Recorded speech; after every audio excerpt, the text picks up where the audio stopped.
భవిష్య పర్వం.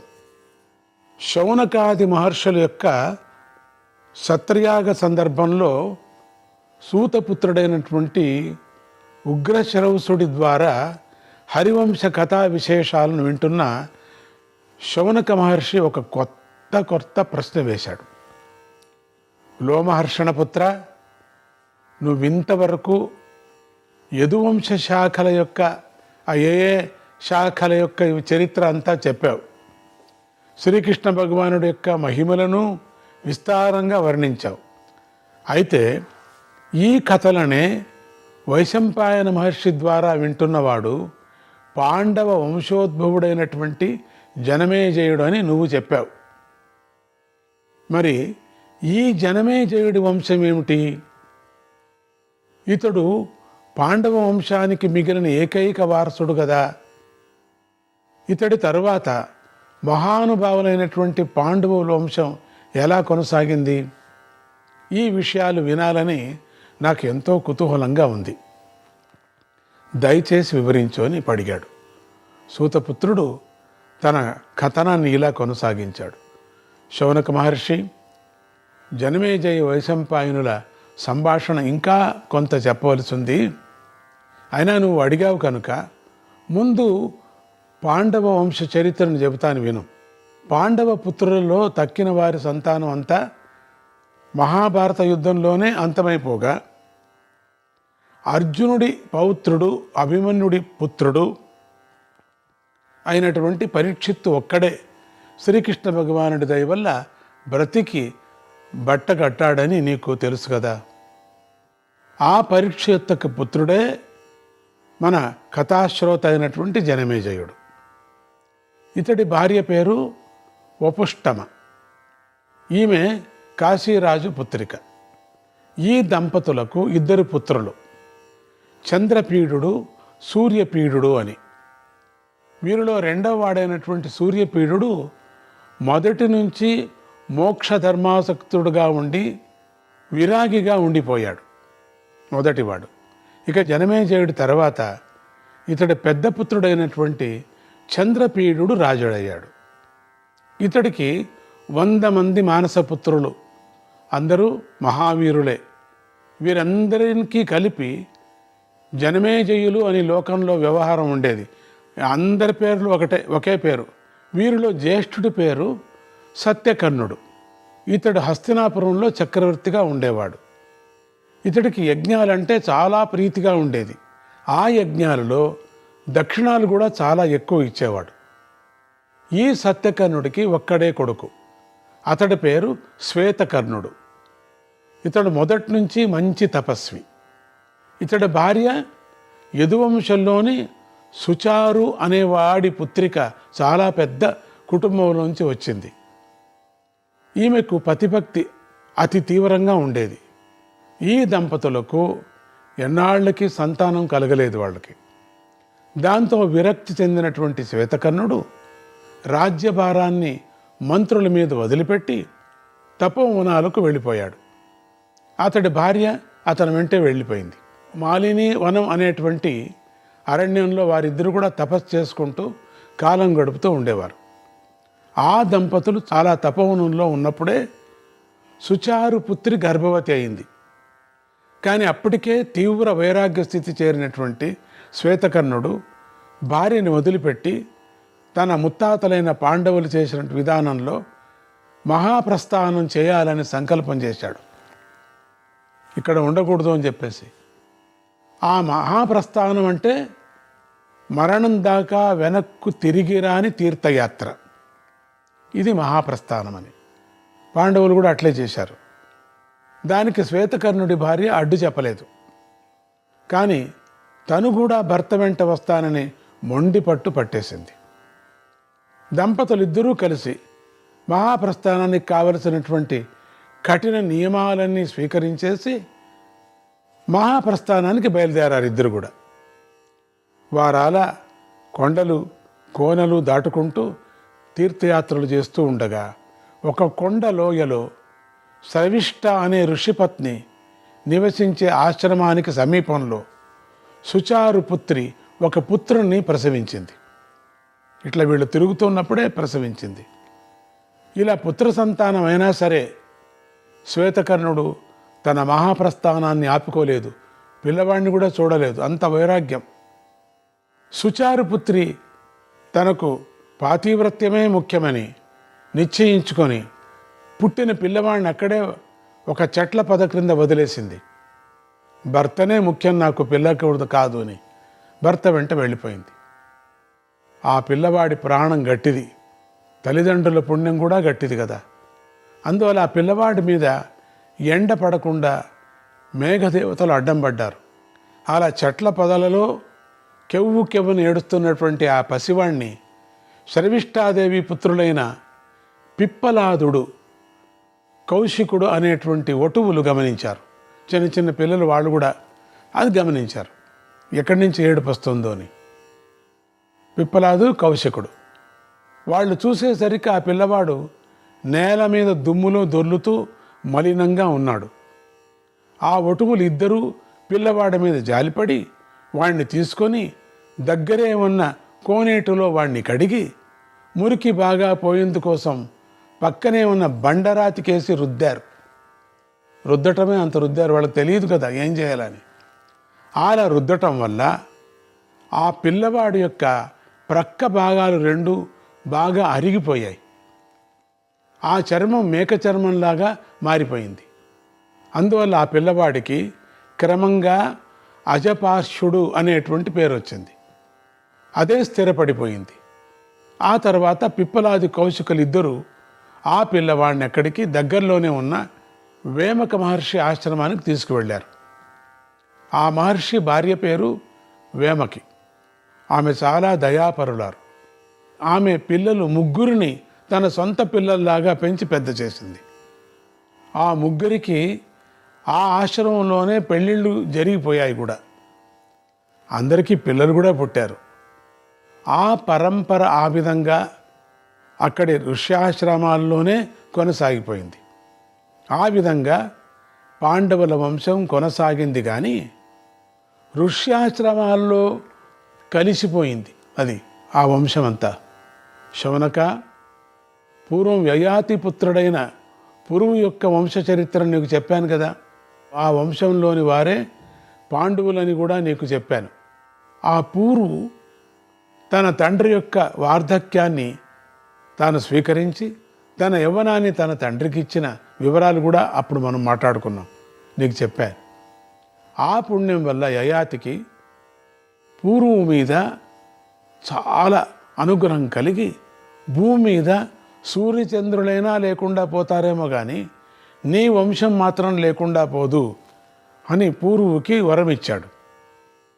పాండవులు పూర్వవంశీయులు కనుకనే వారి వంశానికి మాత్రం అంతం ఉండదు అని మాత్రం మనం చెప్పగలం. సూతపుత్రుడు ఈ విధంగా పాండవ వంశం భవిష్యత్తు చరిత్రను సంగ్రహించి చెప్పగా సంతృప్తి చెందినటువంటి శౌనక మహర్షి మళ్ళీ ఇలా అడిగాడు, సూతపుత్ర, నీ కథన శైలి చాలా అద్భుతంగా ఉంది. నీ మాటలు నేను వింటుంటే ఎంతో ఆనందంగా ఉంది. నాకు మరో ప్రశ్న ఉంది. జనమేజయుడి సర్పయాగాన్ని మహర్షులంతా చేరి ఆపించేశారు కదా. ఆ సందర్భంలోనే జనమేజయుడికి మహాభారత కథను మొత్తాన్ని వైశంపాయనుడి ద్వారా వినిపించే ఏర్పాటు వ్యాస భగవానుడు చేశాడు కదా. ఆ విధంగా సర్పయాగాన్ని ఎలాగో అలా పరిసమాప్తి చేసి మహాభారత శ్రవణం చేసిన తర్వాత జనమేజయుడు చేసిన ప్రధాన కార్యాలేమిటి అని అడిగాడు శౌనకుడు. ఆ ప్రశ్నకు సమాధానంగా సూతపుత్రుడు తన కథనాన్ని ఇలా కొనసాగించాడు. శౌనక మహర్షి, మంచి ప్రశ్న వేశావు, చెబుతాను విను. భారత కథ శ్రవణానంతరం జనమేజయుడికి తాను కూడా ధర్మరాజు గారిలాగానే అశ్వమేధ యాగం చేయాలనే సంకల్పం కలిగింది. దానికి కావలసిన ఏర్పాట్లన్నీ పూర్తి చేసుకొని ఋత్వికులను కూడా సమకూర్చుకుంటున్న తరుణంలో ఆ సమయంలో ఈ వార్త వ్యాస భగవంతుడికి చేరిపోయింది. ఆయన సరాసరి జనమేజయుడి దగ్గరికి వచ్చేశాడు.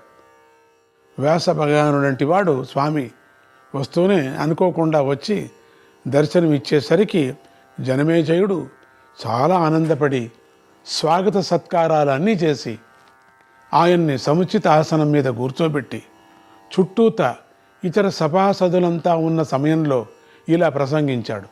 భగవాన్ వ్యాస మహర్షి, మీ మహాభారత రచన అద్భుతం. ఆలోచించిన కొద్దీ దానిలో అనేక రకాలైన కొత్త కొత్త అర్థాలు స్ఫూర్తికొస్తున్నాయి. అది వేదాలకు వ్యాఖ్యానప్రాయంగా ఉంది. అమృతం త్రాగినా తృప్తి కలుగుతుందేమో కానీ మీ మహాభారతాన్ని మాత్రం ఎంత విన్నా తృప్తి కలగటం లేదు. అటువంటి మహాగ్రంథంలో నాకు కొన్ని సందేహాలున్నాయి. తమరు అనుమతిస్తే అడుగుతానన్నాడు. వ్యాస భగవానుడు సరే అడగమన్నాడు. జనమేజయుడు తన ప్రశ్న ప్రవాహాన్ని ఇలా కొనసాగించాడు. మహర్షి, మహాభారత యుద్ధం మొత్తానికి ధర్మరాజు గారు చేసిన రాజసూయ యాగమే కారణమని నాకు అనిపిస్తుంది. ఎందుకంటే ఆ మహాభారత యుద్ధంలో అంతులేని రాజ వినాశనం జరిగింది. ఇటువంటి మహావినాశనం రాజసూయం వల్లే జరుగుతుందని పెద్దలు చెప్పగా విన్నాను. పూర్వం చంద్రుడు ఈ రాజసూయ యాగం చేశాడట. దానికి ఫలితంగా తారకామయము అనేటువంటి పేరుతో పెద్ద దేవాసుర సంగ్రామం జరిగింది. దానిలో దేవదాన వినాశం చాలా సంభవించింది. తర్వాత వరుణదేవుడు ఈ యాగం చేశాడు. అప్పుడు కూడా గొప్ప దేవాసుర సంగ్రామం జరిగింది. మహాభూత క్షయం ఏర్పడింది. ఇక మానవ లోకంలో హరిశ్చంద్ర మహారాజు ఈ యాగం చేశాడు. ఇప్పుడు బాగా వినండి, ఇదంతా కూడా మనకు కావాల్సి వస్తుంది ముందుకి.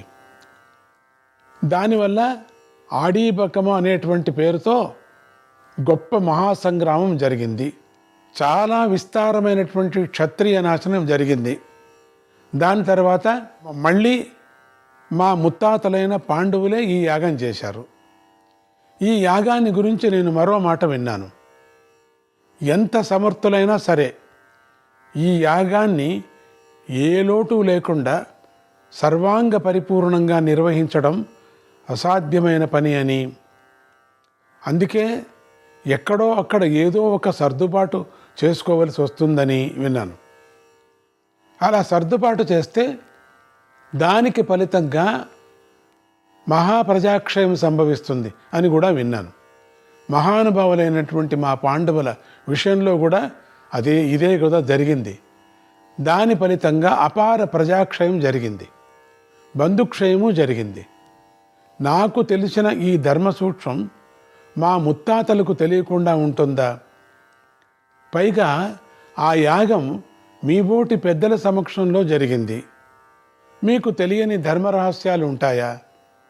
చుట్టూతా తెలివి తక్కువ సలహాదారులు ఉన్నప్పుడు రాజుల పొరపాట్లు చేస్తే చేయవచ్చునేమో కానీ మీ బోటి మహనీయులు సలహాదారులుగా సన్నిహితులై ఉండగా మా వాళ్ళు చేయకూడని ఈ యాగాన్ని ఎందుకు చేశారు? మీరు ఎలా చేయనిచ్చారు? మీరేమైనా మాకు దూరపోవారా? మా వంశాన్ని నిలబెట్టిన మహనీయులు మీరు, మా వంశానికి రక్షకులు మీరు, మా వంశానికి గురువులు మీరు. అటువంటి మీరు సన్నిధిలో ఉండగా ఆ రాజసూయ యాగం ఎందుకు జరిగింది? దయచేసి నా ఈ సందేహాన్ని తీర్చండి అన్నాడు జనమేజయుడు. ఆ ప్రశ్నలు విని వ్యాస భగవానుడు ఇలా చెప్పాడు. జనమేజయ, ఎంతటి మహనీయులకైనా కాల ప్రభావాన్ని దాటడం అసాధ్యం. ఆ కాల ప్రభావం వలనే ఆనాటి పాండవులు నేను పక్కన ఉన్న ఆ సమయంలో నా సలహా అడగలేదు. వాళ్ళు అడగకుండా ఏదీ చెప్పకూడదు కనుక నేను చెప్పలేదు. ఆ విధంగా మేమందరం పక్కన ఉన్నా కూడా ధర్మరాజాదులు కాలపాశబద్ధులై ప్రవర్తించి దానికి తగిన ఫలాన్ని పొందారు. వాళ్లే కాదు, నువ్వు కూడా కాలదేవుడి బలానికి బద్ధుడివే. ఆనాడు వాళ్ళు నన్ను అడగలేదు, కానీ ఈనాడు నువ్వు అడుగుతున్నావు గనుక నీకు ఒక మంచి సలహా చెప్తాను. నేను చెప్తా, నువ్వు వింటావు. వినేది వింటావు చెవులతో, కానీ నువ్వు చెయ్యవు. అదే కాల ప్రభావం అంటే. నువ్వు వినేది వింటావు నా మాట, కానీ నువ్వు చెయ్యవు. నీలో ఉండే కాల ప్రభావం అది. అయినా నేను చెప్పవలసింది చెబుతా, నువ్వు అడిగావు కాబట్టి. అశ్వమేధం అనేది చాలా గొప్ప క్రతువు. అందులోనూ క్షత్రియులకు మరీ ముఖ్యమైన క్రతువు. దాన్ని నువ్వు సంకల్పించావు, సంతోషమే. కానీ దాన్ని దేవేంద్రుడు సాగనివ్వడు. ఎందుకు సాగనివ్వడు అంటే అసూయ వల్ల కాదు, నీలో తప్పులు ఉన్నాయని కూడా కాదు, నీ ఋత్వికుల్లో తప్పులు ఉన్నాయని కూడా కాదు, నువ్వు చేసే క్రతువుల్లో లోటుబాట్లు సర్దుబాట్లు ఉన్నాయని కూడా కాదు. అయినా సరే ఆయన ఈ యాగాన్ని సాగనీయడు. ఎందుకంటే అది కాల ప్రభావం. కలికాలం ప్రవేశించింది. ఈ యుగానికి అశ్వమేధ యాగం తగదు. కలికాలం వచ్చేసింది. అందుకే దేవతలు దానికి విఘ్నం కలిగిస్తారు. నీకు ఈ విషయం ఇప్పుడు తెలిసింది కనుక నువ్వు తెలివి గలవాడైతే, ముందు చూపు గలవాడైతే నీ ప్రయత్నాన్ని నువ్వు మానుకోవాలి. కానీ ఆ పని చేయవు నువ్వు. ఎందుకంటే అది మళ్ళీ కాల ప్రభావమే. ఎంత పౌరుష బల సంపన్నులైనా, ఎంత నేర్పరులైనా ఎవరూ కాల ప్రభావాన్ని దాటిపోలేరు. కాల ప్రభావం చాలా తీవ్రమైంది.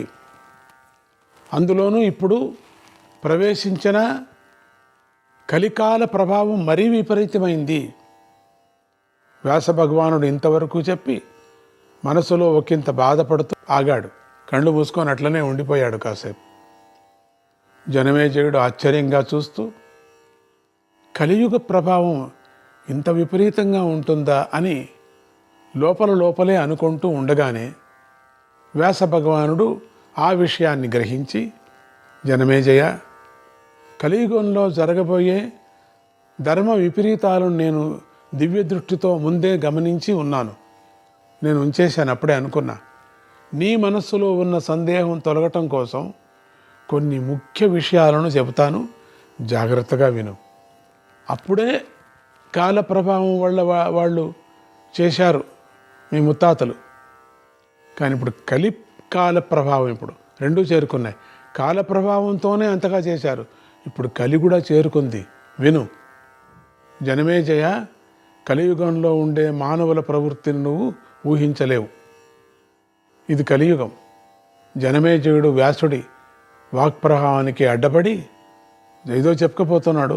అడ్డపడి, అది సరే మహర్షి, ఈ యజ్ఞంలో నేను ఏమి తప్పు చేయబోతున్నాను అది మీరు చెబితే అది జరగకుండా జాగ్రత్త పడతాను. వెనకల చెప్పింది కాదు ముఖ్యం, నాకు ముందు చెప్పండి. ముందు జరిగే చెప్తే నేను అప్పుడు ఒప్పుకుంటాను. అప్పుడే అట్లా ఉందంటే చూడండి ఇప్పుడు ఎట్లా ఉంటుంది. నేను జాగ్రత్త పడతాను, నేను తప్పు చేయకోకుండా ఉంటాను. ఆ విషయం నాకు చెప్పండి అన్నాడు. వ్యాస భగవానుడు నవ్వి, రాజా, నీ యజ్ఞం జరుగుతూ ఉండగా చెప్తున్నాడు, నీ యజ్ఞంలో భవిష్యత్తు చెప్తున్నాడు ఏం జరుగుతుంది. నీకు బ్రాహ్మణుల మీద కోపం వస్తుంది, అదే నీ యజ్ఞానికి విఘ్నం కాబోతుంది. నీకు చేతనైతే దీనిని నివారించుకో, నీకు శుభం కలుగుగాక. నీకు మరో మాట కూడా చెబుతున్నాను, నువ్వే కాదు నీ తరువాత రాజులు కూడా కలియుగంలో అశ్వమేధ యాగం చేయటం చాలా దుర్లభం అన్నాడు, చెయ్యకూడదన్నాడు. ఈ మాటలు చాలా కలవరపాటు చెందినటువంటి జనమేజయుడు ఇలా అడిగాడు, మహర్షి, మీరు చెప్పిన దాన్ని బట్టి విప్రశాపాన్ని మూలంగా నా అశ్వమేధ యాగం చెడిపోతుంది అని నాకు అర్థమవుతుంది. నారాయణ నారాయణ, హరే కృష్ణ.